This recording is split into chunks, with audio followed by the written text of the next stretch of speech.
Assalamualaikum warahmatullahi wabarakatuh. Perkenalkan, nama saya Doni Syarifuddin, NIM 34201004. Video ini saya buat untuk memenuhi tugas UTS Ilmu Kalam yang berkaitan dengan materi ilmu kalam, yaitu mewaspadai paham ideologi radikal.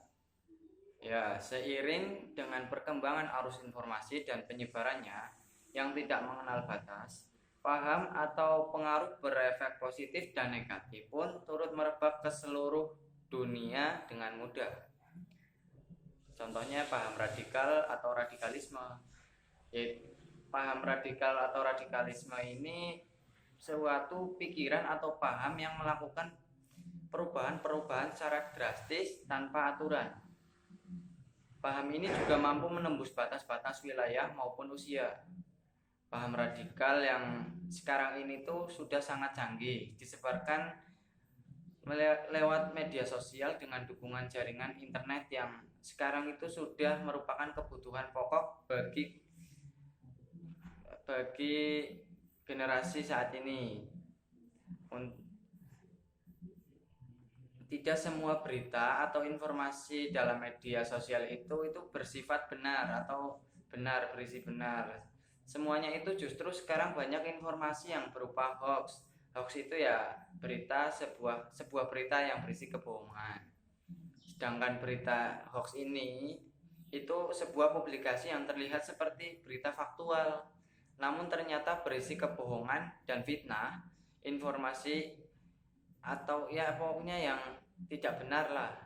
Informasi ini tuh mudah sekali dimanfaatkan untuk menyebarkan paham-paham radikal dan terorisme sebenarnya. Biasanya berita hoax ini sengaja dibuat untuk menyebarkan propaganda atau pesan kebencian atas seseorang atau instansi tertentu. Masyarakat di Indonesia anehnya dengan sangat mudah dan tertipu oleh berita hoax seperti ini. Memang sudah dari dulu masyarakat Indonesia sangat mudah terpengaruh, bahkan itu terprovokasi oleh kabar yang belum diketahui kebenarannya. Ya seperti kita tahu itu ya, radikal kan paham yang aliran menginginkan perubahan atau pembaharuan sosial politik dengan cara ya kekerasan atau drastis lah gitu ya. Dalam radikalisme dalam agama itu ibarat pisau bermata dua. Maknanya ini bersifat positif apabila radikalisme itu adalah dianggap itu sebuah spirit menuju perubahan ke arah lebih baik yang lazim, yang disebut islah. Ya, islah itu perbaikan atau tajdid itu pembaruan.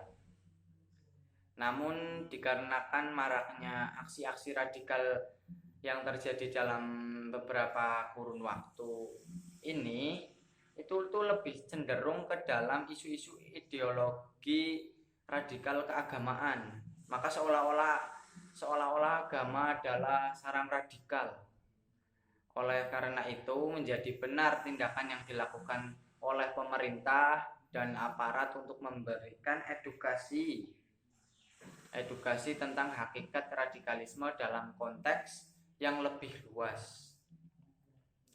Hal tersebut diperlukan guna menghindari stigma negatif terhadap suatu agama akan radikalisme yang sebenarnya hanya diperagakan oleh sebagian oknum umat yang tidak bertanggung jawab dalam menjaga kestabilan kehidupan berbangsa dan bernegara. Untuk memberikan istilah terhadap gerakan Islam yang menolak tatanan sosial yang sudah ada dan berusaha menerapkan suatu model tatanan tersendiri yang berbasiskan nilai-nilai keagamaan.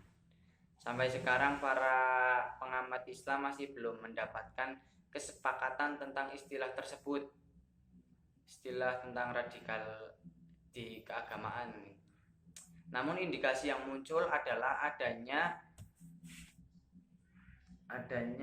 kesamaan pola pemikiran pada suatu kelompok Islam yang cenderung ekstrim, yaitu pemahaman yang tunggal akan bentuk negara dan bentuk sistem kepemimpinan yang idam-idamkan lah, yang diinginkan.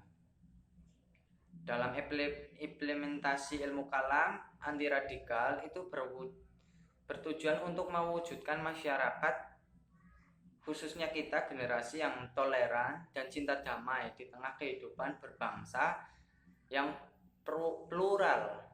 Sebagaimana kita ketahui, bangsa Indonesia hidup bersama dalam keberagaman suku, agama, ras, adat dan kebiasaan. Itu tertuang dalam Quran surat An-Nahl